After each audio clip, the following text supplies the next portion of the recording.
Halo, selamat datang di kanal Bisa Kok. Tempat kami berbagi kisah nyata penuh emosi yang akan menginspirasi dan memotivasi kamu untuk bangkit menghadapi cobaan hidup.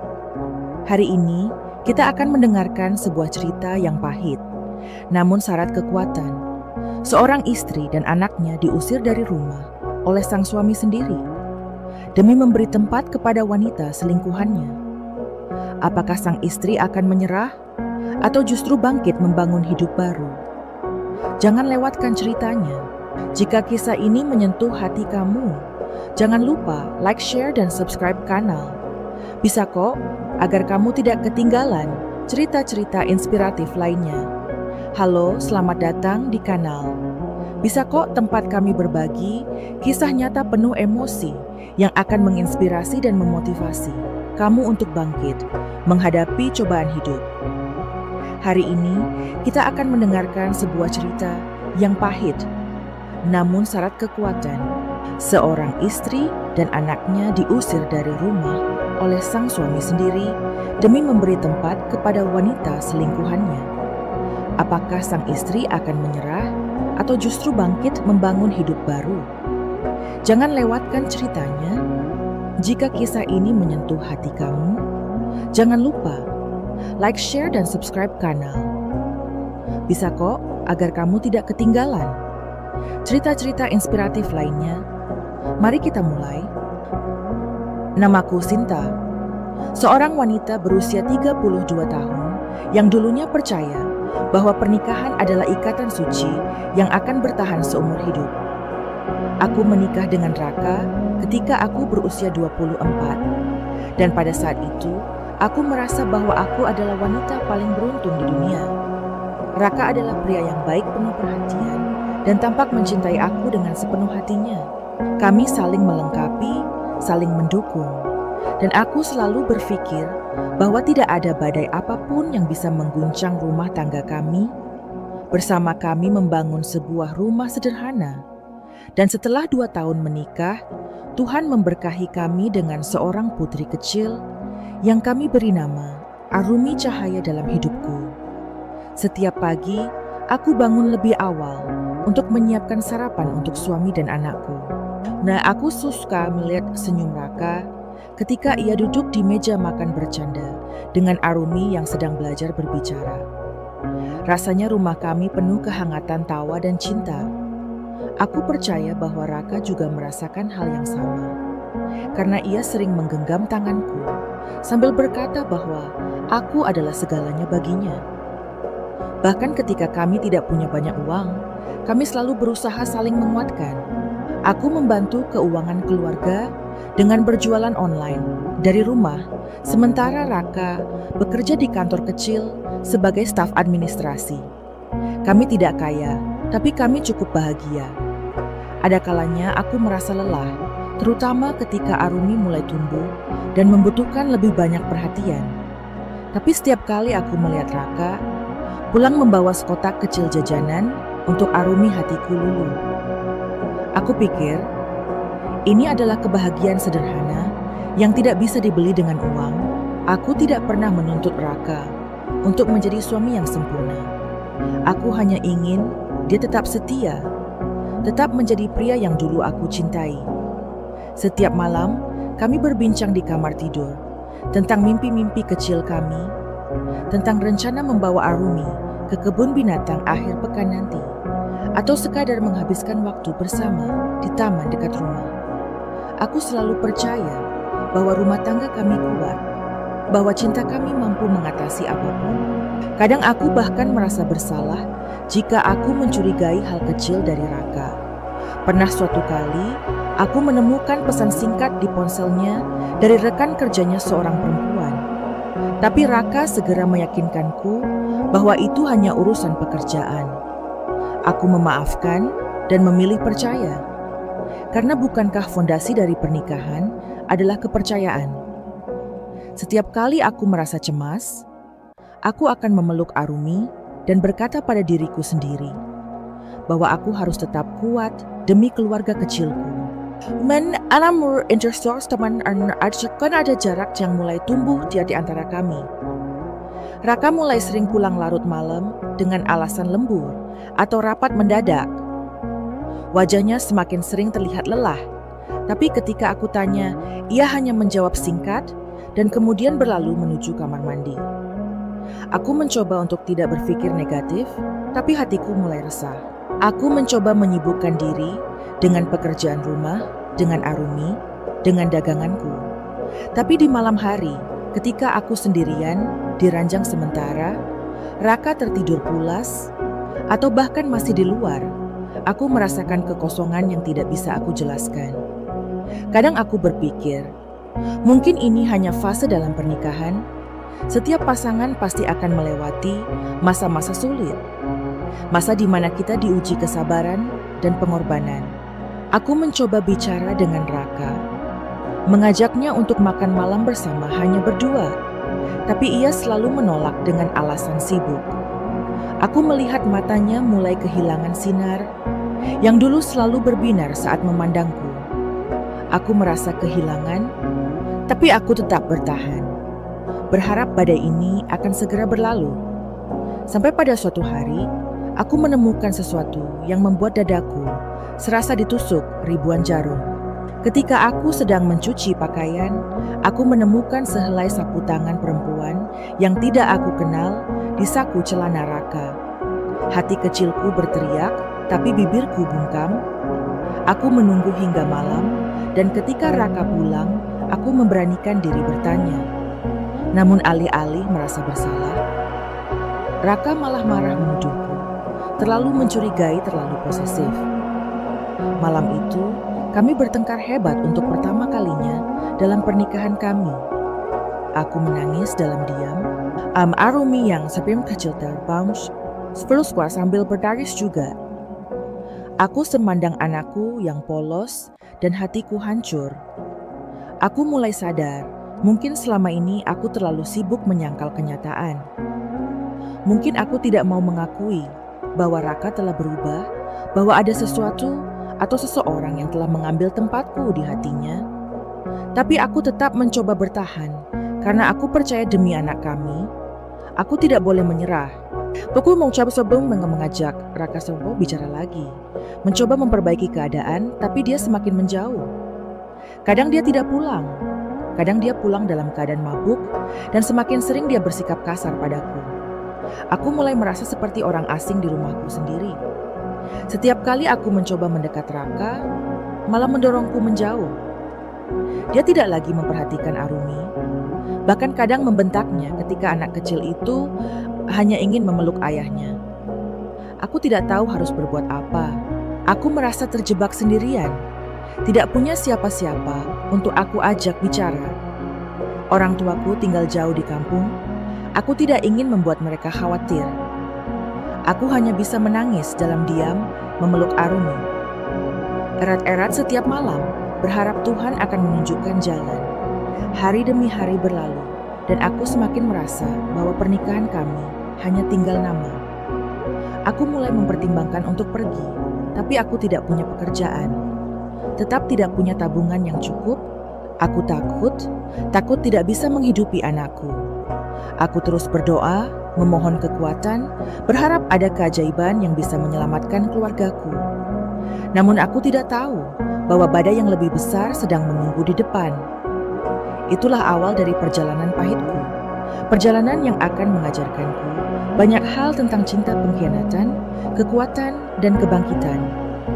Sebuah perjalanan yang akan mengubah hidupku selamanya. Jika kamu ingin mendengar kelanjutan kisah ini, jangan kemana-mana, tetap di kanal Bisa Kok, karena kisah nyata ini baru saja dimulai. Aku ingat betul hari ulang tahun pernikahan kami yang kelima. Aku menyiapkan makan malam sederhana di rumah menata meja dengan lilin kecil dan bunga-bunga yang kupetik dari taman depan. Arumi ikut membantuku, meski tangannya kecil, dan kadang justru membuat dapur berantakan. Aku tertawa pelan merasa bahagia dengan kebersamaan sederhana itu. Aku engen Raka pulang, berharap bisa makan malam bersama. Seperti dulu mengenang masa-masa awal, kami berjuang bersama. Tapi malam itu Raka tidak pulang. Aku menelpon, tapi ponselnya tidak aktif. Aku duduk menatap lilin-lilin di meja, sampai akhirnya satu persatu padam. Aku memeluk Arumi yang sudah mengantuk, lalu menidurkannya. Malam itu, aku menangis dalam diam. Bukan hanya karena kesepian, tetapi karena perasaan kehilangan yang semakin jelas. Aku mulai bertanya pada diriku sendiri, apakah aku telah gagal sebagai seorang istri? Apakah aku terlalu sibuk mengurus anak, hingga lupa memperhatikan suami? Aku mencari-cari kesalahan dalam diriku, berharap menemukan sesuatu yang bisa diperbaiki. Namun jauh di lubuk hatiku, aku tahu bahwa ada sesuatu yang telah retak. Dan retakan itu bukan hanya datang dari satu pihak. Beberapa hari kemudian, aku mendengar bisikan dari tetangga. Mereka mulai berbicara pelan-pelan di belakangku. Kadang terdiam ketika aku melintas. Aku mencoba mengabaikan, tapi hatiku mulai gelisah. Aku melihat Raka semakin sering berdandan rapi, memakai parfum yang jarang dia gunakan sebelumnya. Dia sering membawa ponsel ke kamar mandi. Bahkan tidur pun ponselnya diletakkan di bawah bantal. Aku mencoba untuk percaya, mencoba untuk tidak terlalu memikirkan hal buruk. Tapi setiap malam aku merasa seperti hidup dalam ketakutan. Aku akhirnya memutuskan untuk berbicara serius dengan Raka malam itu. Aku menunggunya di ruang tamu. Ketika dia pulang, aku memintanya duduk dan bicara dari hati ke hati. Aku berkata bahwa aku merasa kehilangan aku, merasa dia semakin jauh, dan aku ingin tahu apakah ada sesuatu yang terjadi. Tapi alih-alih menjawab dengan jujur, Raka hanya tertawa sinis. Dia berkata, aku terlalu berlebihan, terlalu drama, dan dia merasa lelah dengan sikapku yang selalu curiga. Aku terdiam merasa diriku seperti seorang wanita gila yang berbicara sendiri. Beberapa minggu kemudian, semua terungkap dengan sendirinya. Aku memergoki mereka di depan rumah. Raka berdiri terlalu dekat dengan seorang wanita muda yang tak kukenal. Mereka tertawa berbisik, dan ketika aku keluar, mereka sama sekali tidak merasa bersalah. Aku melihat tatapan wanita itu penuh rasa menang. Seolah-olah dia ingin menunjukkan bahwa dia telah merebut sesuatu yang sangat berharga dari hidupku. Raka hanya berkata dingin, "Ini temanku, jangan ikut campur." Hatiku remuk, aku ingin marah, ingin berteriak, tapi aku sadar Arumi sedang berdiri di belakangku, menatap dengan mata kecilnya yang bingung. Aku memeluk Arumi, erat-erat menahan semua kemarahan dan sakit hati, karena aku tidak ingin anakku melihat ibunya hancur di depan orang lain. Malam itu, aku menangis sejadi-jadinya di kamar. Aku mulai menyadari bahwa aku harus bersiap, bahwa pernikahan ini mungkin sudah sampai di ujung jalan. Tapi meski aku terluka, aku belum menyerah. Aku tetap mencoba, tetap berharap Raka akan berubah, akan kembali menjadi pria yang dulu kucintai. Hari-hari berikutnya, Raka semakin terang-terangan membawa wanita itu masuk ke dalam kehidupan kami. Kadang dia mengangkat telepon di depan mataku, bicara mesra tanpa peduli perasaanku. Kadang dia pulang dengan wangi parfum wanita di bajunya. Dan ketika aku tanya, dia hanya menjawab, "Jangan lebay." Aku mulai merasa tidak dihargai, tidak dianggap, seolah-olah aku hanya bayangan di rumahku sendiri. Aku bicara dengan ibuku lewat telepon menangis. Pelan menceritakan semua. Ibuku hanya berkata pelan, "Nak, kalau dia sudah tidak menghargaimu, kamu harus siap menjaga dirimu dan anakmu. Jangan biarkan dirimu hancur demi seseorang yang tidak menghargai pengorbananmu." Kata-kata itu terpatri dalam hatiku, tapi aku masih terlalu lemah untuk mengambil langkah besar. Aku takut memulai segalanya dari nol. Takut kehilangan rumah ini, takut Arumi akan kehilangan ayahnya. Aku bahkan pernah berdoa malam-malam memohon kepada Tuhan untuk membalikkan hati Raka, untuk mengingatkan dia akan cinta kami dulu. Tapi pagi selalu datang dengan kenyataan yang pahit. Setiap hari aku melihat dia semakin menjauh, semakin tidak peduli. Arumi mulai bertanya, "Mama, kenapa Papa selalu marah?" Aku tidak tahu harus menjawab apa. Aku was memeluk Ambak menenangkan dia. Amdong mengusahakan horrible, but Mamana akan selalu ada untuknya. Suatu hari Raka pulang dengan wajah serius. Dia duduk di ruang tamu memanggilku, dan tanpa tedeng aling-aling dia berkata, "Aku mau dia tinggal di sini." Aku terpaku tidak percaya dengan apa yang kudengar. Aku bertanya dengan siapa, dan dia menjawab santai, "Dia temanku itu. Aku mau dia tinggal bersama kita." Hatiku terasa seperti ditikam. Aku bertanya, apakah dia serius? Apakah dia sadar apa yang dia katakan? Tapi dia hanya mengangguk. Seolah-olah semua itu bukan masalah besar. Malam itu aku tidak tidur. Aku duduk memeluk Arumi yang tertidur pulas, mencium rambutnya dan menangis tanpa suara. Aku tahu, aku harus memutuskan sesuatu. Aku tahu aku tidak bisa membiarkan ini terjadi. Tapi bagaimana aku tidak punya siapa-siapa di kota ini? Aku tidak punya uang yang cukup, dan aku tidak tahu harus mulai dari mana. Aku merasa seperti seekor burung kecil yang terjebak dalam sangkar dipukul dari segala arah dan tidak tahu jalan keluar. Besoknya semua menjadi lebih buruk. Raka yang biasanya setidaknya masih menghormati keberadaanku, kini mulai bicara kasar, bahkan mengancam akan mengusirku jika aku tidak mau menerima keputusannya. Aku tidak tahu bagaimana aku tetap berdiri. Aku tidak tahu dari mana aku mendapatkan kekuatan untuk tetap tersenyum di depan Arumi. Tapi jauh di lubuk hatiku, aku tahu aku harus siap. Aku tidak bisa selamanya menggantungkan hidupku pada seseorang yang tidak lagi mencintaiku.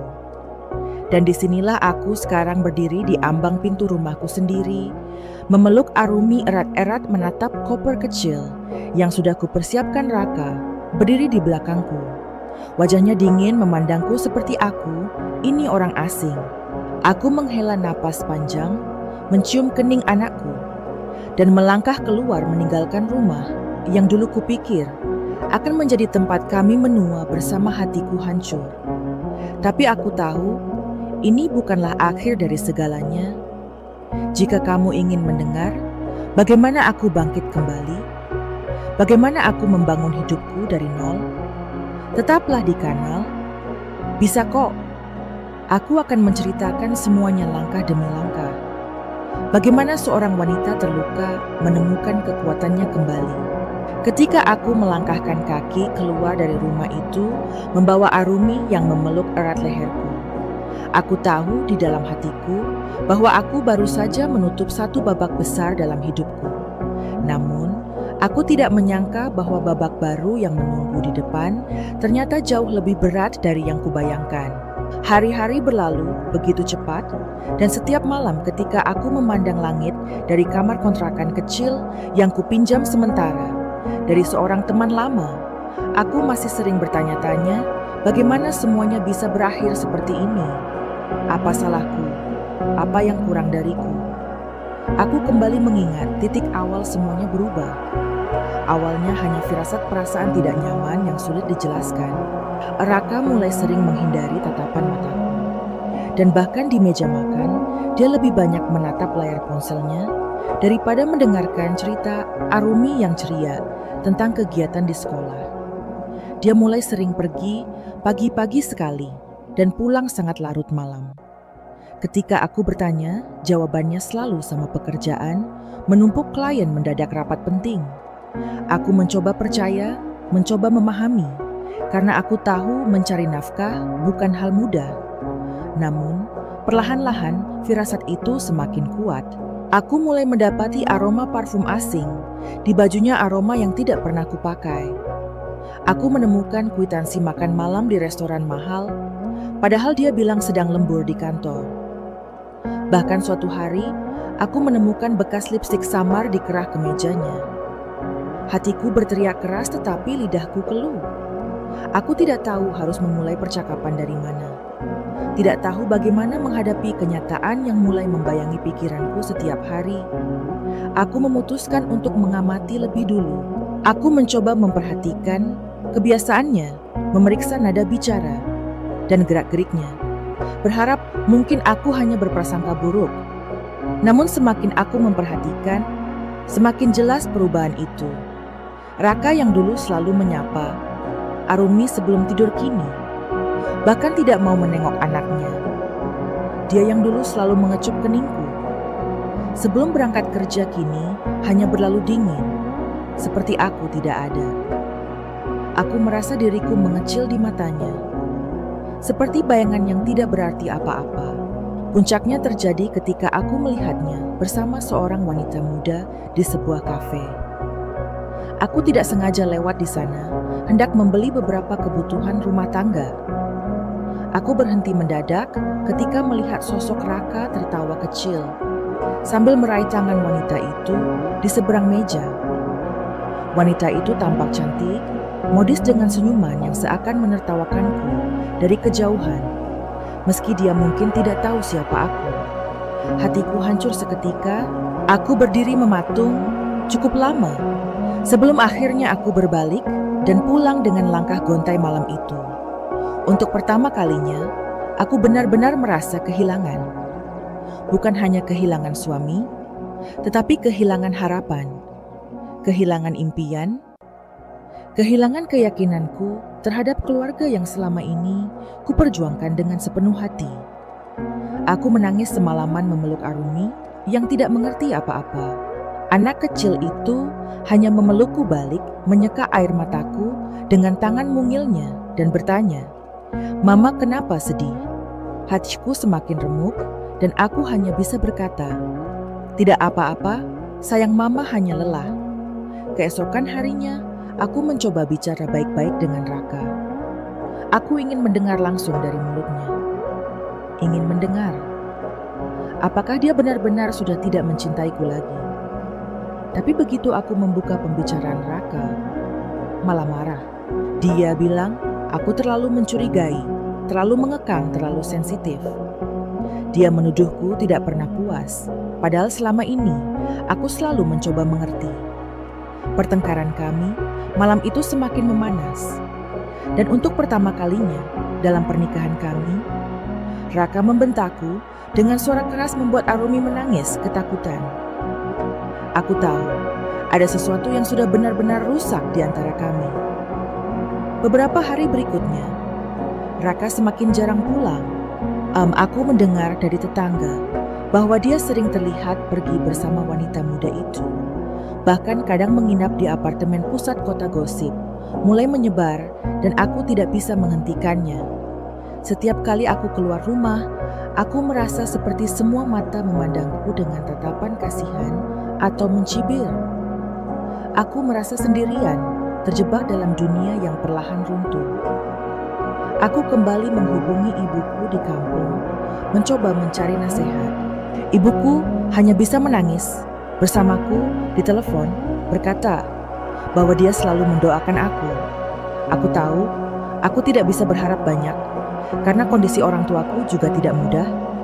Mereka sudah tua, tinggal di kampung kecil, hidup pas-pasan. Aku sadar, aku harus mencari kekuatan dari dalam diriku sendiri. Aku harus memikirkan Arumi anak kecilku yang polos, yang tidak pantas melihat ibunya hancur. Puncak dari semua cobaan ini datang ketika suatu malam. Raka pulang dalam keadaan mabuk. Dia memanggilku ke ruang tamu, duduk di sofa dengan tubuh setengah rebah, dan berkata dengan suara berat, "Aku mau dia tinggal di sini mulai minggu depan." Aku terdiam tidak percaya dengan apa yang kudengar. Aku bertanya pelan siapa, meski aku sudah tahu jawabannya. Hatiku masih berharap itu hanya salah dengar. Tapi Raka menatapku dengan dingin dan berkata tanpa rasa bersalah, "Dia wanita yang kamu lihat kemarin. Aku mau dia tinggal bersama kita. Kalau kamu tidak terima, kamu bisa pergi." Dunia serasa berhenti berputar. Aku duduk lemas, tidak tahu harus berkata apa. Aku memandang Arumi yang sedang tertidur di kamar dan air mataku mulai mengalir deras. Aku tahu ini bukan hanya tentang aku lagi. Ini tentang anakku, tentang harga diriku sebagai seorang istri dan seorang ibu. Aku merasa terpojok, terjepit tanpa jalan keluar. Hari-hari berikutnya aku habiskan dengan menangis, dalam diam, memikirkan langkah apa yang harus kuambil. Aku tahu, jika aku tetap tinggal, aku akan dihancurkan perlahan-lahan. Tapi jika aku pergi, aku tidak punya tempat tujuan. Aku tidak punya pekerjaan, tetap tidak punya tabungan. Hanya sedikit uang hasil jualan kecil-kecilan. Aku mulai mencari bantuan, menghubungi teman-teman lama, mencari tempat berlindung. Aku mulai mengemas barang-barang penting. Diam-diam, karena aku tahu hari itu akan segera datang. Dan hari itu akhirnya tiba. Raka berdiri di depan pintu, berkata dingin, "Kapan kamu pergi? Aku capek lihat kamu sedih terus di rumah ini." Aku memandang wajah pria yang dulu kucintai, dan aku tahu dia bukan lagi orang yang sama. Aku memeluk Arumi, mengemasi barang-barang kami, dan melangkah keluar dari rumah itu. Rasanya seperti memotong bagian dari diriku sendiri. Tapi aku tahu, aku harus melakukannya demi menyelamatkan diriku dan anakku. Aku tidak tahu apa yang menungguku di luar sana. Nastusin masuk program na awal haburan berista bagaimanapun aku akan membangun hidup dari awal. Tapi aku tahu, satu hal aku tidak boleh menyerah. Untuk Arumi, untuk diriku sendiri, aku harus menemukan kembali kekuatanku. Aku harus percaya, meskipun saat ini aku terluka, aku masih punya harapan. Aku masih punya kesempatan untuk memulai lagi. Dan disinilah aku berdiri di tengah malam yang sepi, memandang langit, memeluk anak kecilku yang tertidur di pelukanku. Aku menarik napas panjang, menghapus air mata, dan berkata pada diriku sendiri, aku akan bangkit. Aku pasti bisa. Jika kamu ingin mendengar bagaimana aku melawan semua ini, bagaimana aku bangkit dan menemukan kekuatan yang tidak pernah kuduga sebelumnya. Tetaplah bersama kami di kanal Bisa Kok, karena kisahku baru saja dimulai. Setelah malam itu, aku seperti terbangun dari mimpi buruk yang tak berkesudahan. Hari-hari berlalu dalam kabut kesedihan dan kebingungan. Aku berusaha menjaga rutinitas harian untuk Arumi. Berusaha seolah-olah semuanya baik-baik saja. Aku menyiapkan sarapan, mengantarnya ke sekolah, menjemputnya pulang, dan menemaninya belajar. Namun ketika malam tiba, saat semua sunyi, hatiku kembali digerogoti pertanyaan-pertanyaan yang tak terjawab. Kenapa aku? Kenapa rumah tanggaku harus hancur? Apa salahku sebagai seorang istri? Suatu sore, saat aku duduk termenung di teras, salah satu tetangga yang sudah lama ku kenal mendekat dan duduk di sebelahku. Dia menepuk pundakku pelan dan berkata, "Sinta, aku tahu, ini bukan urusanku. Tapi aku hanya ingin bilang, kamu wanita kuat. Aku melihatmu setiap hari berjuang sendirian. Aku hanya berharap kamu tidak menyerah." Kata-kata sederhana itu menusuk hatiku, membuatku ingin menangis sejadi-jadinya. Aku tak tahu bahwa dari luar orang lain bisa melihat betapa rapuhnya aku. Selama ini, aku berpura-pura kuat, tersenyum di depan orang lain. Padahal hatiku sudah hampir hancur, berkeping-keping. Aku mulai memikirkan masa depan dengan lebih serius. Aku menyadari bahwa aku tidak bisa selamanya menunggu Raka berubah. Setiap malam, aku memandangi Arumi yang tidur pulas, mendengarkan napas kecilnya, dan merasa hatiku sakit. Anak ini tidak pantas hidup dalam rumah yang penuh dengan kebencian, pengkhianatan, dan pertengkaran. Dia butuh kedamaian, butuh rumah yang penuh cinta, meskipun tanpa sosok ayah di dalamnya. Aku mulai mencari informasi pekerjaan, bertanya kepada teman-teman lama. Bahkan sempat berpikir untuk kembali ke kampung halaman. Tapi di lubuk hatiku, aku tahu aku ingin membuktikan bahwa aku bisa berdiri di atas kakiku sendiri. Di kota ini, di tempat aku sudah berjuang begitu lama. Suatu malam, Raka pulang dengan membawa wanita itu ke rumah. Aku tidak pernah lupa momen itu. Mereka masuk sambil tertawa, dan ketika melihatku yang berdiri membeku di ruang tamu, Raka hanya berkata, "Biasakan mulai, sekarang dia akan sering ke sini." Wanita itu memandangku dengan senyum mengejek, seolah-olah dia sudah memenangkan perang ini. Aku tidak berkata apa-apa. Aku hanya berjalan ke kamar, mengunci pintu dan menangis dalam diam. Arumi memelukku, bertanya pelan, "Mama, kenapa papa bawa tante itu?" Aku tidak tahu harus menjawab apa. Rasanya seperti jantungku diremas keras-keras, dan aku hanya bisa memeluk anakku berbisik, "Maafkan, Mama sayang." Malam-malam berikutnya semakin sulit.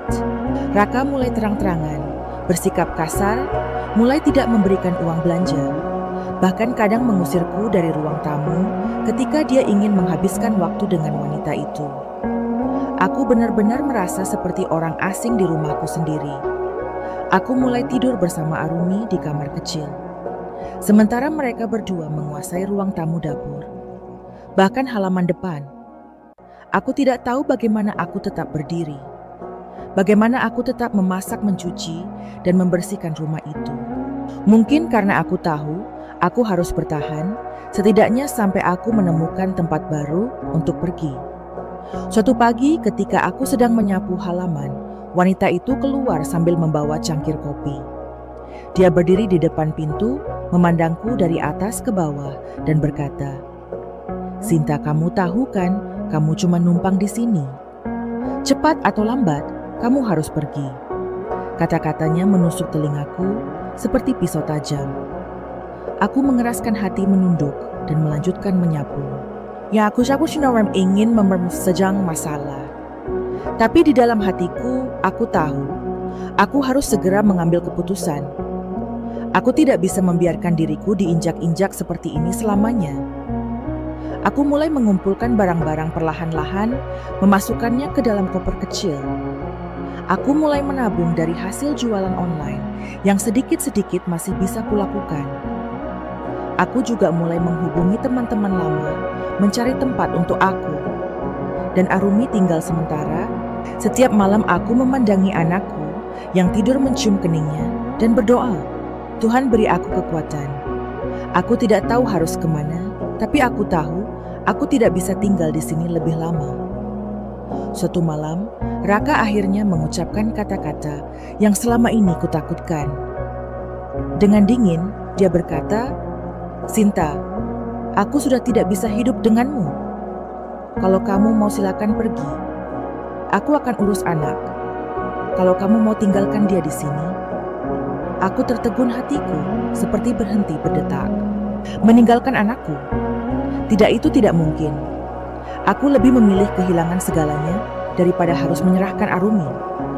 Aku menggenggam tangan anakku erat-erat, dan dalam hati aku berjanji, apapun yang terjadi, aku akan melindunginya. Akhirnya malam itu aku memutuskan. Aku mengepak barang-barangku, memeluk Arumi, dan melangkah keluar dari rumah yang selama ini kuanggap sebagai istanaku. Aku menoleh sebentar, melihat Raka berdiri di ambang pintu dengan wajah datar, tanpa sedikit pun rasa bersalah. Aku menarik napas panjang, menghapus air mata, dan melangkah pergi. Di luar sana, aku tidak tahu apa yang menungguku, tapi aku tahu satu hal: aku harus melanjutkan hidup. Aku harus menemukan jalanku sendiri, untuk diriku, untuk anakku, untuk kebahagiaan kami berdua.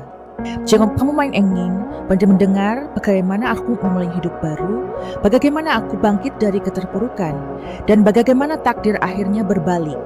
Tetaplah bersama kami di Kanal Bisa. Kok perjalanan ini belum selesai, dan kisah nyata ini akan terus mengajarkan kita semua bahwa dalam setiap luka selalu ada kesempatan untuk bangkit. Malam itu, ketika aku melangkah keluar dari rumah, langkah kakiku terasa berat seperti menyeret seluruh beban hidup di pundak. Tanganku memeluk erat tubuh kecil Arumi yang sudah tertidur di pelukanku. Sesekali ia merengek kecil dalam tidur, mungkin merasa perubahan suasana. Aku berhenti sejenak di gerbang rumah, menoleh sekali lagi, menatap bangunan yang selama ini kuanggap sebagai tempat berlindung, tempatku menyimpan semua kenangan suka duka. Namun sekarang rumah itu terasa asing, dingin penuh luka. Sosok Raka berdiri di ambang pintu, menatapku dengan wajah tanpa ekspresi. Seakan-akan aku hanyalah beban yang akhirnya berhasil ia singkirkan. Aku menarik napas panjang menahan air mata agar tidak jatuh di depan suami yang tak lagi peduli itu. Aku tidak ingin menunjukkan kelemahanku. Aku ingin pergi dengan kepala tegak, meskipun hatiku hancur berkeping-keping. Perlahan aku melangkah meninggalkan halaman rumah yang dulu selalu penuh tawa kecil. Arumi meninggalkan ruang tamu, tempat dulu kami saling memeluk. Meninggalkan dapur, tempat aku memasak makanan kesukaan Raka. Semuanya kini hanya menjadi kenangan pahit yang membekas di hatiku. Ketika aku keluar ke jalan, aku tidak tahu harus pergi kemana. Aku hanya berjalan membiarkan kaki ini membawa kami sejauh mungkin dari tempat itu. Malam semakin larut angin. Malam menggigit kulit, tapi aku terus berjalan. Aku tidak ingin berhenti karena aku tahu jika aku berhenti, aku akan menangis. Keras aku akan hancur. Aku ingin tetap berdiri, setidaknya untuk malam ini, agar Arumi tidak melihat ibunya menyerah. Akhirnya aku sampai di rumah seorang teman lama, Dita yang dulu pernah bekerja bersamaku. Aku menghubunginya diam-diam beberapa hari sebelumnya ketika mulai merasakan bahwa waktuku di rumah itu sudah hampir habis. Dita membuka pintu dengan wajah terkejut, tetapi tanpa banyak bertanya, dia memelukku dan mempersilakan aku. Masuk malam itu, aku tidur di sofa rumah. Dita memeluk Arumi erat-erat. Aku tidak bisa tidur, mataku terus terbuka, menatap langit-langit, memikirkan apa yang akan kulakukan besok. Keesokan paginya, aku bangun dengan mata bengkak, tetapi aku memaksa diriku untuk tersenyum pada Arumi. Anak kecil itu bangun dengan mata mengantuk, memandang sekeliling dengan bingung. Aku membelai rambutnya pelan berkata, "Kita akan baik-baik saja, sayang." Padahal dalam hatiku, aku sama sekali tidak tahu bagaimana caranya. Beberapa hari, aku tinggal di rumah. Dita mencoba merapikan pikiranku. Aku mulai mencari pekerjaan lebih serius. Melamar di beberapa toko, bahkan sempat mencoba bekerja sebagai asisten di rumah. Makan kecil. Tidak mudah, tapi aku tahu. Aku tidak bisa hanya bergantung pada kebaikan teman. Dita sangat baik, tetapi dia juga punya keluarganya sendiri. Dan aku tidak ingin menjadi beban. Aku mulai menyewa kamar kecil di sebuah kontrakan sederhana, hanya cukup untuk satu ranjang dan lemari kecil. Aku memindahkan barang-barang seadanya, membawa Arumi pindah. Dan untuk pertama kalinya, aku merasa memiliki tempatku sendiri, meskipun sangat sederhana. Malam-malam di kontrakan itu, sering kulalui dengan menangis dalam diam. Aku memikirkan bagaimana semuanya bisa berubah begitu cepat. Dulu aku punya suami rumah kehidupan yang meskipun tidak sempurna, setidaknya memberiku rasa aman. Sekarang aku hanya seorang ibu tunggal, tanpa banyak uang, tanpa dukungan keluarga, dekat berjuang sendirian di kota besar. Namun setiap kali aku melihat Arumi, melihat senyumnya, mendengar tawanya, aku merasa diberi kekuatan baru. Anak kecil itu tidak tahu apa-apa tentang pengkhianatan, tentang kesakitan yang kualami. Baginya dunia masih penuh, warna penuh harapan. Aku tidak boleh merusak itu. Suatu hari, aku mendengar kabar bahwa Raka membawa wanita itu tinggal di rumah. Mereka sering mengadakan pesta kecil, mengundang teman-teman mereka.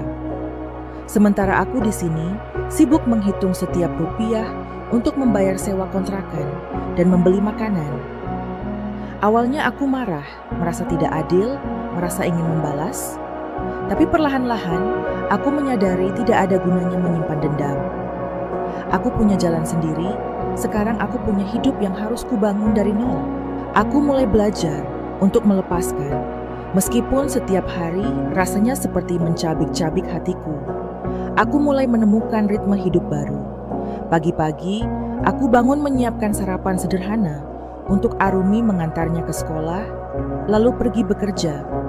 Sore aku menjemputnya, mengajaknya belajar bersama, bercerita, bernyanyi, tertawa.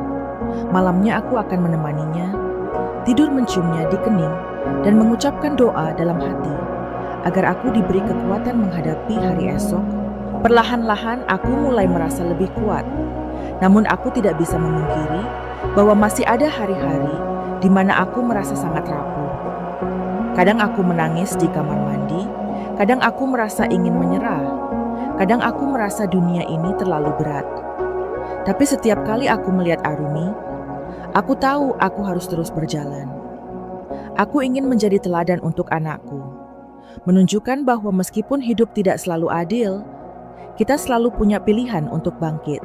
Sampai suatu hari, aku mendengar kabar mengejutkan Raka yang dulu begitu sombong dengan kehidupannya mulai mengalami masalah keuangan. Usahanya merosot dia, terlibat utang, dan perlahan-lahan teman-teman yang dulu bersamanya mulai menjauh wanita yang dulu begitu mempesona, yang rela merebut suamiku. Ternyata pergi meninggalkannya ketika masalah datang. Aku mendengar semua ini bukan dengan rasa senang atau puas, tetapi dengan rasa iba yang sulit dijelaskan. Aku hanya bisa menghela napas panjang merasa bersyukur bahwa aku sudah memilih jalan untuk melepaskan.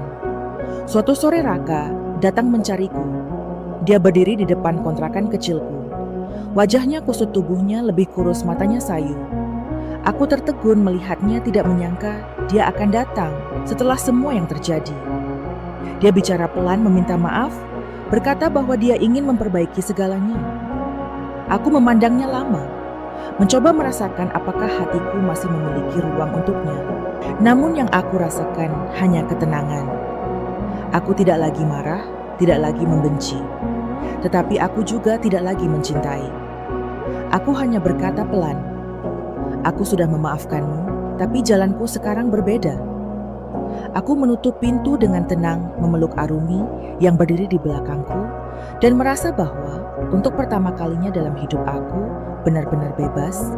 Jika Kam Xiaobang ini mendengar bagaimana aku membangun hidup baru, bagaimana aku menemukan kekuatan yang tidak pernah kuduga ada dalam diriku, tetaplah bersama kami di kanal Bisa Kok. Karena setiap luka memiliki cerita, dan setiap cerita memiliki makna. Perjalanan ini belum selesai, dan aku siap membagikannya untukmu. Setelah malam itu, aku resmi pergi dari rumah. Hari-hari berikutnya berjalan seperti mimpi buruk yang tak kunjung selesai. Aku merasa seperti seorang pengungsi membawa satu koper kecil berisi baju seadanya dan satu anak kecil yang tidak mengerti mengapa rumahnya tiba-tiba hilang. Aku menginap beberapa malam di rumah Dita, teman lamaku yang bersedia menampung kami meski rumahnya juga tidak luas. Aku ingat betul, malam pertama tidur di sofa rumah. Dita aku menggenggam tangan Arumi, begitu erat hingga dia merengek kecil dalam tidurnya. Aku memandangi wajah mungil, itu wajah yang sangat mirip Raka. Dan rasanya hatiku terbelah dua, satu sisi ingin menangis karena kehilangan sisi lain memohon kekuatan agar aku bisa melindungi anakku. Bagaimanapun caranya, beberapa hari tinggal di rumah Dita memberiku waktu untuk bernapas meskipun hanya sedikit. Aku mulai memberanikan diri mencari pekerjaan.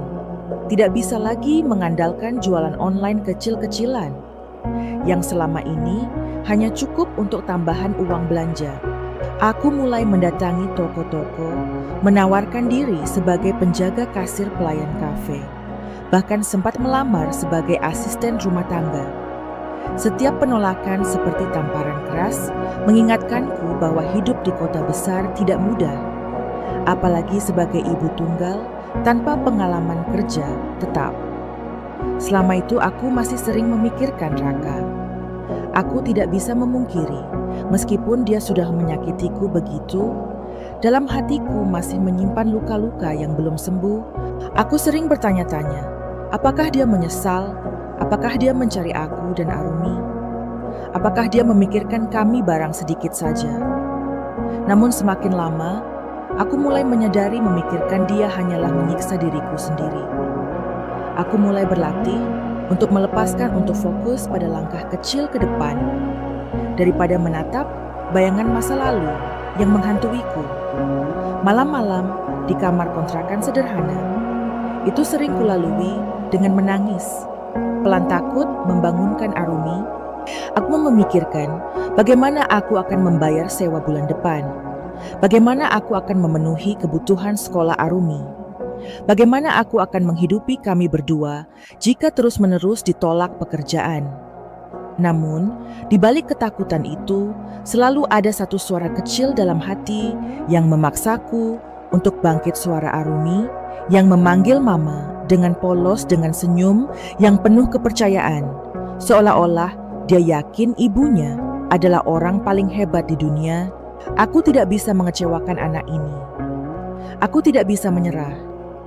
Suatu malam, ketika aku sedang duduk sendiri di ruang kontrakan, aku mendengar kabar dari seorang tetangga bahwa Raka mulai mengalami masalah keuangan. Usaha kecilnya merugi, hutang menumpuk, dan wanita yang dulu begitu bangga merebutnya dariku akhirnya meninggalkannya. Mendengar itu, aku merasa ada emosi bercampur aduk dalam diriku. Aku tidak merasa senang, tidak merasa puas, tidak juga merasa kasihan. Aku hanya merasa kosong. Rasanya seperti menonton drama dari kejauhan di mana tokoh utamanya sudah tidak lagi memiliki kekuatan untuk memengaruhi hidupku. Aku hanya bisa menghela napas, memeluk Arumi dan berbisik, "Kita sudah jauh dari semua itu, sayang. Kita sudah selamat." Namun takdir selalu punya cara aneh untuk mempertemukan kembali dua orang yang pernah saling mencintai. Suatu sore, ketika aku baru saja pulang dari bekerja di warung kecil, tempat aku akhirnya diterima. Aku menemukan Raka berdiri di depan kontrakanku. Dia terlihat sangat berbeda. Lebih kurus, lebih kusut.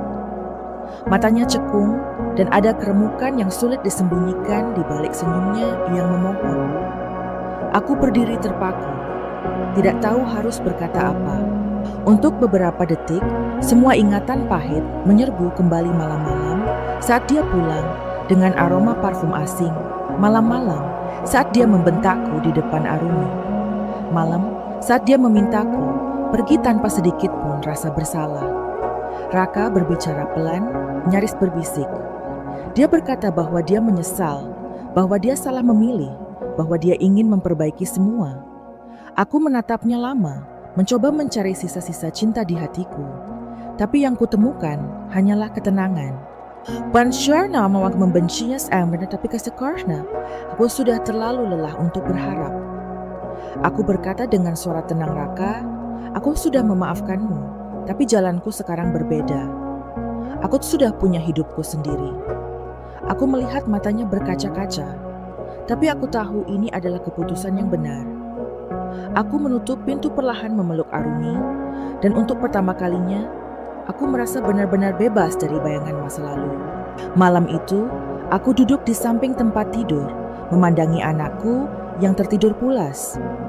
Aku memikirkan semua yang sudah kulalui, semua luka yang perlahan-lahan mulai sembuh, semua kesakitan yang akhirnya menguatkanku.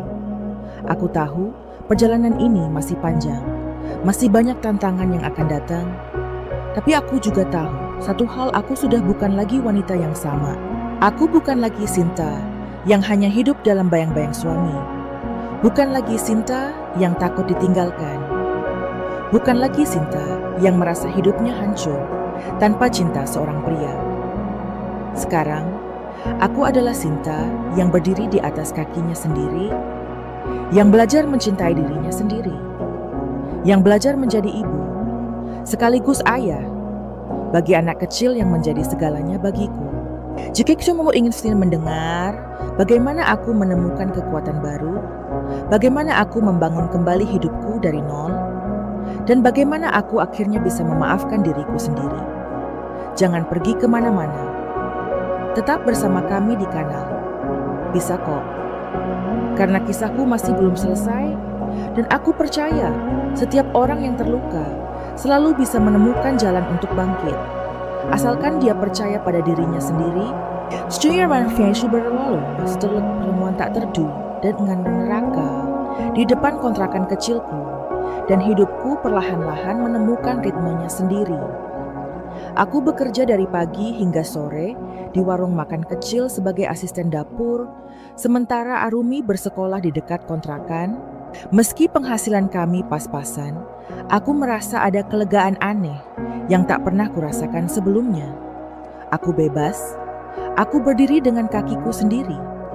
Aku tidak lagi harus menunggu-nunggu seseorang pulang, hanya untuk kemudian dihancurkan hatinya. Namun aku tahu hidup ini tidak mudah. Setiap malam aku duduk sendiri di kamar sempit itu, memandangi cat tembok yang mulai mengelupas menghitung uang receh, hasil kerja seharian, dan memikirkan bagaimana caranya membayar sewa bulan depan. Aku mencoba menyembunyikan kekhawatiran itu dari Arumi, tetapi anak kecil itu kadang tetap bisa merasakan. Kadang dia memelukku pelan dan berkata, "Mama capek ya? Aku janji nanti aku bantu mama." Hatiku mencair setiap kali mendengar kata-kata polosnya. Aku sering berpikir, tanpa Arumi, mungkin aku sudah menyerah. Suatu pagi ketika aku sedang membantu di warung seorang pelanggan, tetap yang sering mampir memperhatikanku. Anak wanita itu Ibu Ratna, namanya seorang pengusaha kecil yang memiliki beberapa toko pakaian di pusat kota. Selama beberapa kali makan di warung, dia sering berbincang denganku, bertanya soal pekerjaanku, keluargaku, dan bagaimana aku menjalani hari-hari. Awalnya aku hanya mengira dia ramah, tetapi ternyata perhatian itu berujung pada sesuatu yang tidak pernah kuduga. Suatu sore, saat warung mulai sepi, Ibu Ratna menghampiriku sambil membawa secangkir teh. Dia duduk di depanku, memandangku lama lalu berkata, "Sinta, aku sudah lama memperhatikanmu. Aku melihat kamu pekerja keras jujur dan kamu ibu yang luar biasa untuk Arumi. Aku sedang mencari seseorang yang bisa membantuku mengurus salah satu toko kecilku. Kalau kamu mau, aku ingin menawarkanmu pekerjaan itu." Aku tertegun, tidak percaya dengan apa yang kudengar. Rasanya seperti pintu yang tiba-tiba terbuka di hadapanku. Pintu yang selama ini bahkan tak berani kubayangkan. Malam itu aku pulang ke kontrakan dengan hati berdebar.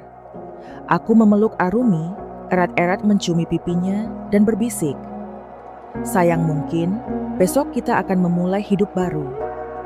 Aku tidak bisa tidur, semalaman membayangkan kemungkinan yang akan datang. Membayangkan aku bekerja di tempat yang lebih baik, dengan gaji yang cukup untuk menghidupi kami, tanpa harus bergantung pada belas kasihan siapapun. Keesokan paginya, aku menemui Ibu Ratna di tokonya. Tempat itu tidak terlalu besar, tetapi bersih rapi dan ramai pengunjung.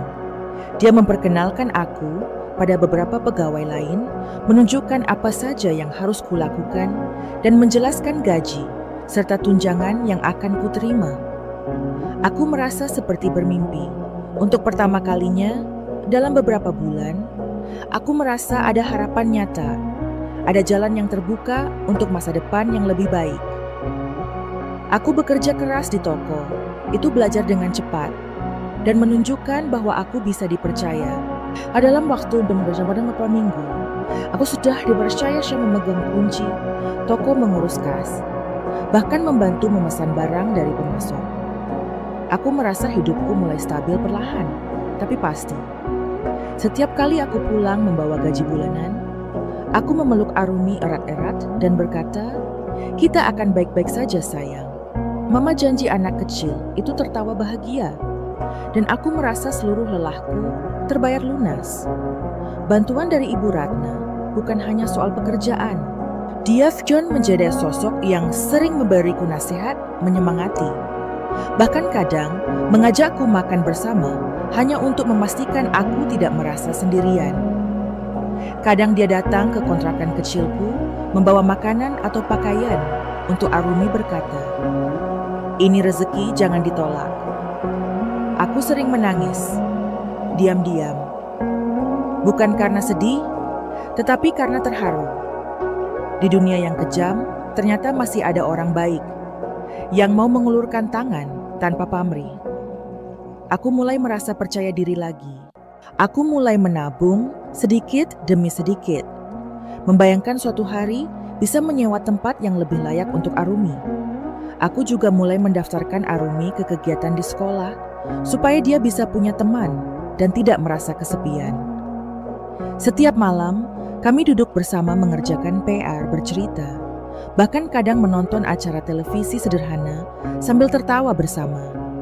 Aku merasa perlahan-lahan kebahagiaan yang dulu hilang, mulai kembali meski dalam bentuk yang sederhana. Di saat-saat seperti itu, aku sering merenung. Aku berpikir tentang perjalanan panjang yang membawaku ke titik ini, dari seorang istri yang dikhianati seorang ibu yang diusir dari rumah, hingga seorang wanita yang belajar berdiri sendiri dan menemukan kekuatan yang selama ini tidak pernah dia sadari ada dalam dirinya. Aku menyadari bahwa hidup memang tidak selalu adil, tetapi selalu ada jalan bagi mereka yang mau berjuang. Selalu ada cahaya bagi mereka yang tidak menyerah. Suatu sore, ketika aku sedang duduk di toko, menghitung stok barang, Ibu Ratna datang dan duduk di sebelahku.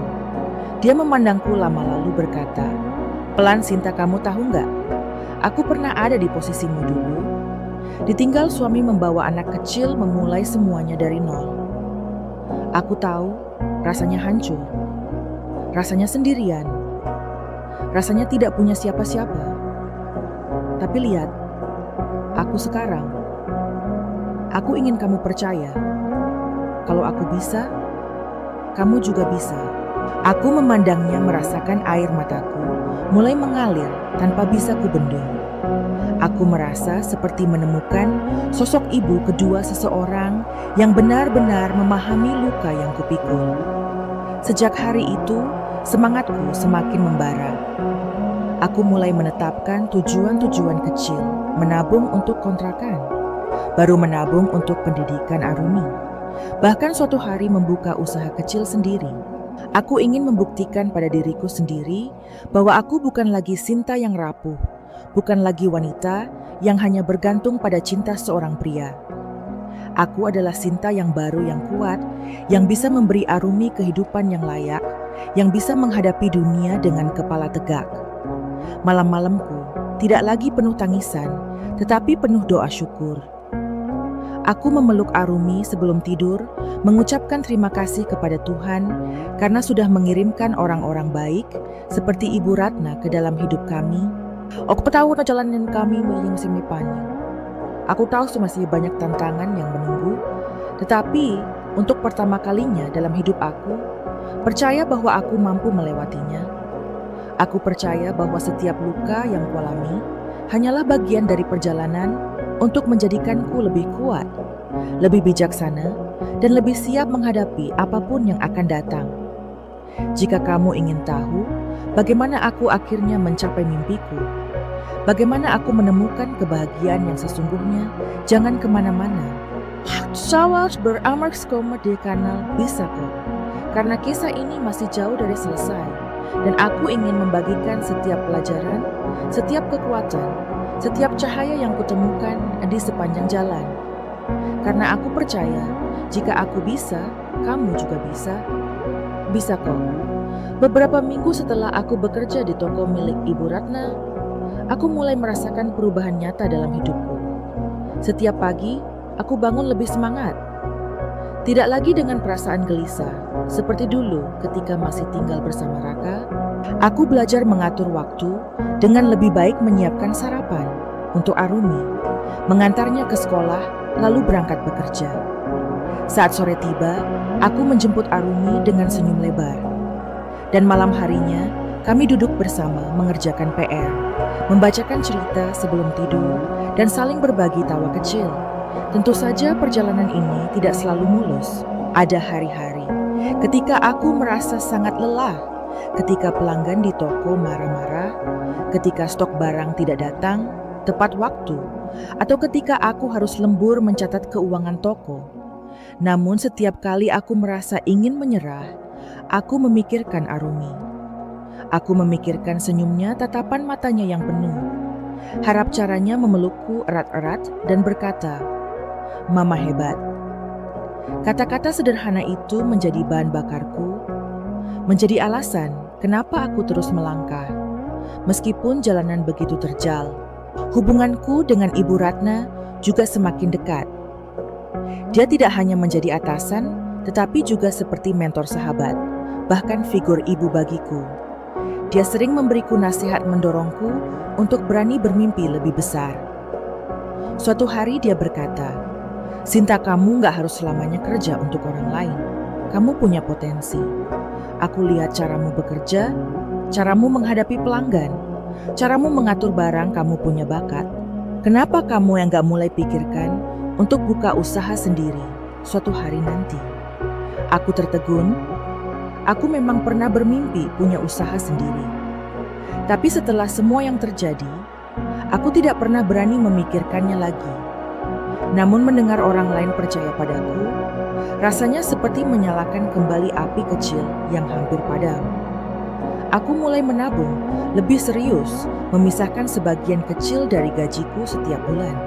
Aku juga mulai belajar dari Ibu Ratna, memperhatikan cara dia mengelola toko, cara dia berbicara dengan pemasok, cara dia menarik pelanggan. Kadang di malam hari, setelah Arumi tidur, aku duduk mencatat ide-ide kecil, mulai dari jenis barang yang mungkin laku, strategi promosi sederhana, hingga lokasi yang mungkin bisa kucoba di masa depan. Aku merasa hidupku punya arah baru, sebuah tujuan yang membuatku bersemangat bangun setiap pagi. Di tengah semua perubahan positif, itu ada satu hal yang selalu muncul kembali di pikiranku, Raka. Meski aku sudah melepaskan diri darinya, kadang bayangannya muncul di mimpiku. Kadang aku bertanya-tanya, bagaimana hidupnya sekarang? Apakah dia bahagia dengan pilihannya? Apakah dia pernah memikirkan aku dan Arumi? Namun setiap kali pertanyaan itu muncul, aku belajar untuk meletakkannya kembali. Aku belajar bahwa tidak semua pertanyaan perlu dijawab. Tidak semua luka perlu diingat terus-menerus. Ada hal-hal yang lebih baik disimpan sebagai pelajaran, bukan sebagai beban. Suatu sore, ketika aku baru selesai membereskan toko, Ibu Ratna menghampiriku dengan senyum hangat. Dia berkata, "Sinta, kamu tahu nggak? Aku bangga sama kamu. Kamu ibu yang luar biasa. Banyak orang mungkin sudah menyerah di posisimu, tapi kamu terus bertahan, terus maju." Aku menunduk, merasa mataku memanas. Aku tidak merasa luar biasa. Aku hanya seorang ibu biasa yang mencoba bertahan. Tapi mendengar ada orang lain yang mengaku bangga padaku, rasanya begitu menyentuh hati. Beberapa hari kemudian, aku mendapat kabar dari teman lama yang masih mengenal lingkaran Raka. Ternyata hidupnya semakin berantakan. Usahanya bangkrut total, hutangnya menumpuk, dan wanita yang dulu begitu mempesona kini telah lama pergi meninggalkannya. Aku mendengar cerita bahwa Raka kini hidup sendirian, sering mabuk kehilangan arah. Mendengar semua itu, aku tidak merasa puas atau senang. Aku hanya merasa sedih-sedih karena seseorang yang pernah begitu kucintai akhirnya jatuh sedalam itu. Namun aku tahu itu bukan lagi urusanku. Aku sudah memilih jalanku, dan jalanku sekarang adalah membangun masa depan bersama Arumi, bukan menoleh ke masa lalu. Pada malam hari, ketika aku memeluk Arumi sebelum tidur, aku sering merenung. Amaku memikta penezangan berlamas, Dangkang yang telah ku lalui bersama coba banyak luku yang ku tanggung, tetapi juga betapa banyak kekuatan yang kutemukan dalam proses itu. Aku belajar bahwa hidup tidak selalu memberikan apa yang kita inginkan, tetapi selalu memberi kita apa yang kita butuhkan untuk tumbuh. Aku belajar bahwa meskipun orang lain menghancurkan kita tetap bisa membangun diri kita sendiri. Sedikit demi sedikit, batu demi batu, beberapa bulan setelah bekerja dengan Ibu Ratna, tabunganku mulai cukup untuk memikirkan langkah kecil berikutnya. Aku mulai mencari lokasi kecil yang bisa kusewa untuk berjualan barang-barang sederhana, mungkin aksesori atau pakaian anak-anak. Aku berbicara dengan Ibu Ratna, meminta nasihatnya, dan dia mendukung penuh. Dia bahkan menawarkan untuk menjadi pemasok pertamaku, membantu menyediakan barang dengan harga miring. Aku secara mengesyar. Secara semenjak mendapat omongan keluarga baru yang begitu peduli padaku. Di hari pertama, aku membuka usaha kecilku. Aku memandang toko mungil itu dengan mata berkaca-kaca. Aku memeluk Arumi erat-erat dan berkata, "Mama, janji ini baru permulaan. Kita akan membuat kehidupan kita lebih baik sedikit demi sedikit." Arumi tersenyum lebar, menggenggam tanganku dan berkata, "Aku percaya, Mama. Kata-kata itu lebih berharga daripada apapun di dunia ini."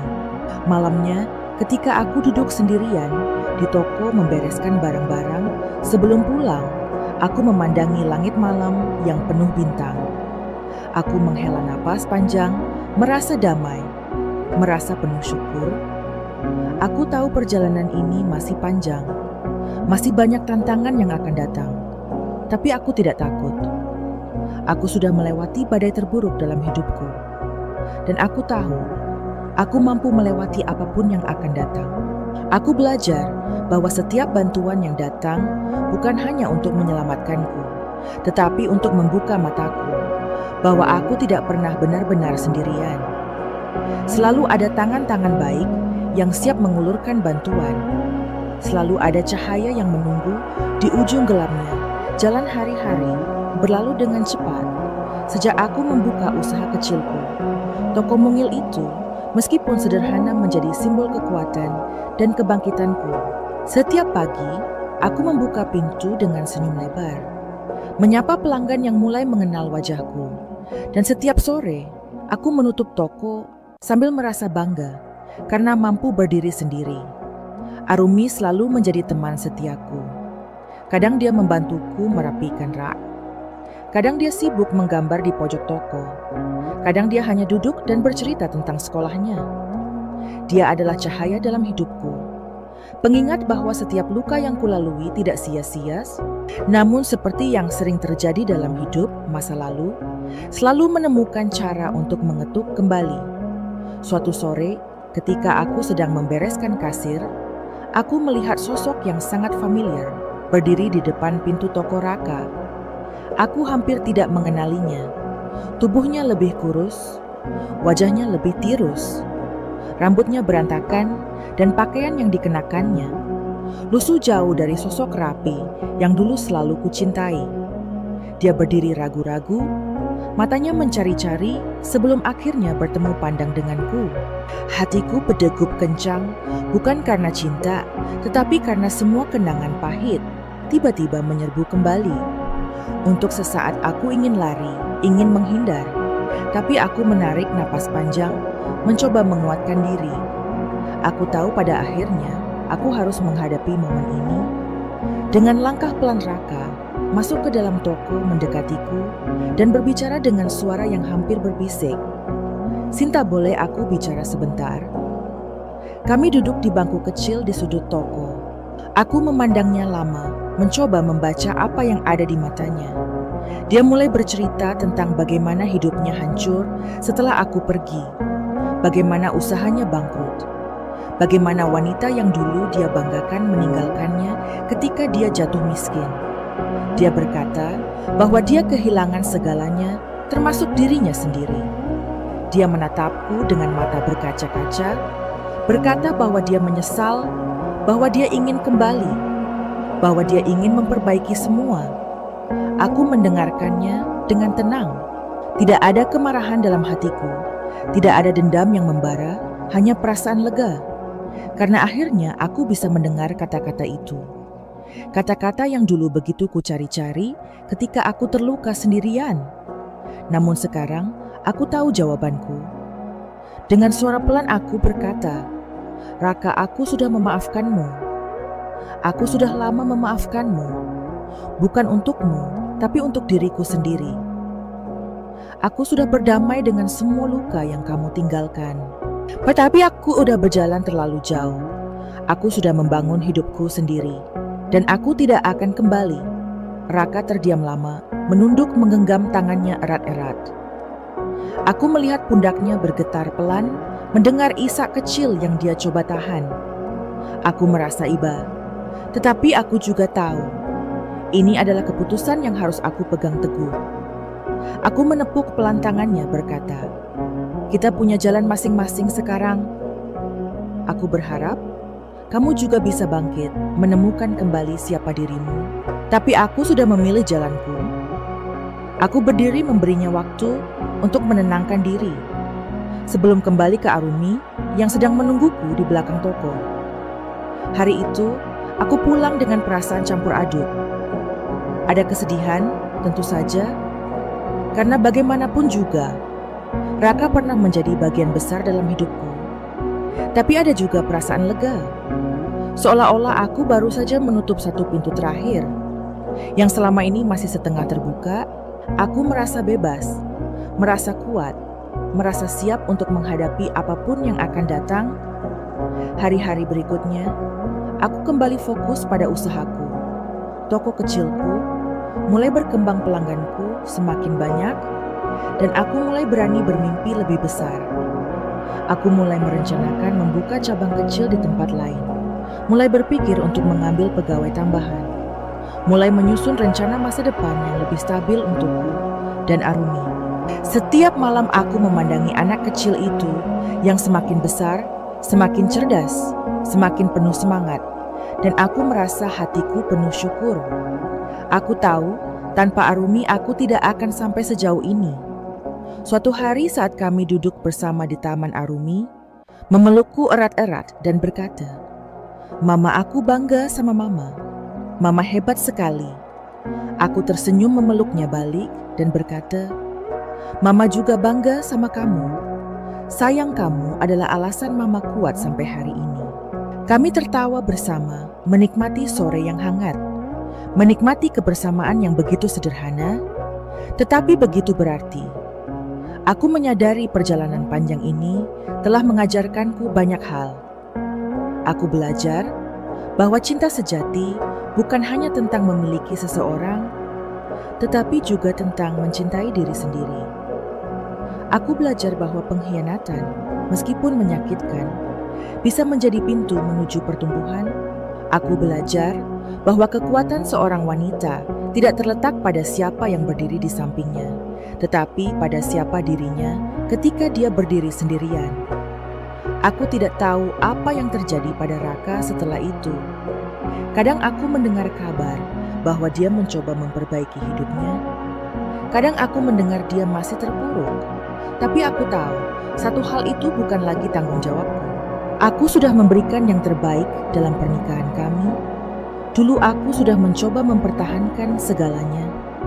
Dan ketika semua itu gagal, aku memilih untuk menyelamatkan diriku sendiri. Dan aku bangga dengan pilihan itu. Kini setiap kali aku berdiri di depan toko kecilku, menyapa pelanggan melayani dengan senyum, aku merasa seperti wanita yang berbeda. Aku bukan lagi Sinta yang dulu rapuh, yang menangis, sendirian di kamar, yang merasa tidak punya siapa-siapa. Aku adalah Sinta yang baru, yang belajar dari luka-luka masa lalunya, yang tumbuh lebih kuat, yang menemukan kebahagiaan sejati dalam kemandirian dan cinta tanpa syarat dari anaknya. Jika kamu pernah merasa hancur, pernah merasa kehilangan segalanya, pernah merasa dunia tidak adil padamu, ingatlah satu hal, kamu selalu punya pilihan. Pilihan untuk bangkit, untuk membangun dirimu kembali, untuk menciptakan kehidupan baru yang lebih baik. Jangan biarkan masa lalu menahanmu. Menghancurkan siaf dirimu. Kamu lebih kuat daripada yang kamu kira. Tetap bersama kami di kanal Bisa Kok, karena kami akan terus membagikan kisah-kisah inspiratif seperti ini, kisah-kisah nyata tentang keberanian, kebangkitan, dan kekuatan sejati. Jangan lupa like, share, dan subscribe supaya semakin banyak orang yang bisa merasakan kekuatan dari cerita-cerita sederhana ini. Ingatlah, selalu jika aku bisa, kamu juga pasti bisa. Bisa kok. Nan camar ompor-oposan singkat dengan Raka di toko hari-hariku tetap berjalan seperti biasa. Tetapi aku tidak bisa memungkiri bahwa hatiku sempat terguncang. Bukan karena aku masih mencintainya, bukan juga karena aku berharap dia kembali, tetapi lebih karena aku merasa lega sekaligus sedih melihat dia datang dalam kondisi hancur seperti itu. Dia pria yang dulu begitu kukagumi, pria yang pernah aku banggakan di depan keluarga dan teman-teman, kini berdiri di hadapanku sebagai seseorang yang kehilangan segalanya, seseorang yang akhirnya memetik hasil dari setiap keputusan salah yang dia ambil. Namun yang mengejutkanku adalah bahwa aku tidak marah. Tidak ada amarah yang tersisa, tidak ada dendam yang membara. Yang ada hanyalah rasa syukur, rasa lega bahwa aku pernah berhasil keluar dari lingkaran yang menghancurkanku. Rasa lega bahwa aku memilih jalan untuk menyelamatkan diriku dan Arumi. Aku sering duduk sendiri di malam hari, memikirkan perjalanan hidup yang sudah kulewati. Dan aku selalu berakhir dengan satu kesimpulan. Mungkin Tuhan tidak mengabulkan doaku untuk mempertahankan rumah tangga. Tetapi Tuhan memberiku hadiah yang lebih besar, yaitu kesempatan untuk menemukan diriku sendiri. Sejak pertemuan itu, Raka tidak pernah datang lagi. Aku mendengar kabar dari beberapa teman lama bahwa dia mencoba memperbaiki hidupnya, mencari pekerjaan baru, bahkan memutuskan untuk pindah ke kota lain demi memulai lagi dari awal. Aku mendoakan yang terbaik untuknya. Meski luka lama itu pernah nyaris menghancurkanku, aku tidak ingin hidup dengan membenci. Aku sudah belajar memaafkan, dan lebih dari itu, aku belajar memaafkan diriku sendiri. Memaafkan segala kelemahanku di masa lalu, segala keputusan bodoh yang kubuat karena cinta. Hari-hariku semakin sibuk dengan toko kecil yang perlahan mulai berkembang. Aku menyewa satu karyawan tambahan, seorang gadis muda yang rajin dan penuh semangat. Aku mulai menerima pesanan lebih banyak, mulai dikenal di lingkungan sekitar sebagai toko kecil yang ramah dan terpercaya. Aku merasa bangga setiap kali ada pelanggan yang datang kembali dan memuji pelayananku. Ini semua adalah hasil dari kerja keras yang kulakukan siang dan malam. Hasil dari setiap air mata yang pernah jatuh diam-diam, setiap doa yang kupanjatkan penuh harap. Arumi semakin besar, semakin cerdas dan semakin menggemaskan. Dia sering berkata, "Mama, aku mau bantu di toko, biar mama gak capek." Kadang dia duduk di kasir, pura-pura menghitung uang mainan. Kadang dia merapikan barang-barang kecil. Kadang dia hanya berdiri di sampingku memeluk pinggangku erat-erat. Aku selalu tersenyum, melihatnya selalu merasa terharu. Karena anak kecil ini sudah mengerti perjuangan ibunya sejak dini. Aku selalu berkata padanya, "Arumi, kamu adalah kekuatan mama. Kalau nggak ada kamu mungkin mama nggak akan kuat seperti sekarang." Suatu hari, aku menerima undangan reuni sekolah. Aku hampir saja tidak datang karena merasa terlalu sibuk dan sedikit enggan bertemu teman-teman lama yang mungkin akan bertanya-tanya tentang statusku. Tapi akhirnya, aku memutuskan datang membawa Arumi bersamaku. Aku berdiri di depan cermin lama sekali, mematut diriku menyadari betapa banyak yang sudah berubah. Dulu aku hanya seorang istri yang hidup di balik bayang-bayang suami, selalu mengkhawatirkan apakah aku cukup baik di matanya. Sekarang aku adalah seorang ibu mandiri, seorang perempuan yang bangkit dari luka-luka masa lalunya. Aku merasa bangga dengan diriku sendiri dan aku ingin menunjukkan kepada dunia bahwa aku baik-baik saja. Di reuni itu, aku bertemu banyak teman lama yang terkejut. Melihatku datang sendirian, mereka memuji keberanianku, mengagumi kekuatan yang kutunjukkan. Bahkan beberapa dari mereka bercerita bahwa mereka diam-diam mengikuti perjalanan hidupku lewat media sosial atau kabar dari teman lain. Aku merasa terharu, tetapi juga semakin yakin bahwa setiap langkah yang kuambil tidak sia-sia. Aku belajar bahwa kekuatan seorang wanita bukan hanya dinilai dari siapa suaminya, bukan hanya dari statusnya di mata masyarakat, tetapi dari bagaimana dia bangkit ketika dunia meruntuhkannya. Beberapa bulan kemudian, aku memutuskan untuk memperluas usaha kecilku. Aku menyewa tempat sedikit lebih besar, membuka cabang baru di dekat pasar yang ramai pengunjung. Ubame Ibu Ratna yang memang dasar menjadi mentorku, membantu memberi saran dan dukungan moral. Aku mempekerjakan 2 orang tambahan, mengajarkan mereka seperti dulu. Ibu Ratna mengajariku. Aku merasa hidupku semakin penuh, semakin berarti, bukan hanya karena aku berhasil menghidupi diriku dan Arumi, tetapi juga karena aku bisa membantu orang lain mendapatkan penghasilan, mendapatkan tempat untuk belajar dan tumbuh. Malam-malamku kini dipenuhi rasa syukur. Aku duduk di depan jendela, memandangi langit malam, mengingat setiap luka yang pernah kulalui, setiap hari gelap yang nyaris membuatku menyerah, dan aku berkata pelan pada diriku sendiri, "Sinta, kamu berhasil." Aku tidak membutuhkan pengakuan siapapun, tidak membutuhkan pembuktian kepada Raka atau kepada siapapun dari masa laluku. Aku hanya perlu tahu untuk diriku sendiri bahwa aku sudah menjadi versi terbaik dari diriku hari ini. Arumi sering bertanya, "Mama, kenapa Mama selalu tersenyum sendiri malam-malam?" Aku tertawa pelan membelai rambutnya dan berkata, "Karena Mama bersyukur sayang, karena kita sudah melalui banyak hal dan sekarang kita baik-baik saja." Anak kecil itu memelukku, mencium pipiku, dan aku merasa hatiku penuh. Ini pikirku adalah kebahagiaan yang sesungguhnya, bukan kemewahan, bukan cinta dari pria yang mengkhianati, bukan pengakuan dari dunia luar, tetapi momen-momen sederhana bersama orang yang kita cintai. Momen-momen kecil yang mengingatkan kita bahwa kita kuat, kita cukup, kita berharga. Jika kamu mendengarkan kisah ini dan merasa hatimu ikut tersentuh, aku ingin berkata padamu, jangan pernah menyerah. Mungkin kamu sedang berada di titik terendah. Mungkin kamu merasa hidup tidak adil. Mungkin kamu merasa sendiri. Tapi percayalah, ada cahaya di ujung jalan. Ada harapan yang menunggu. Ada kekuatan di dalam dirimu yang belum kamu sadari. Jangan biarkan luka menghancurkanmu.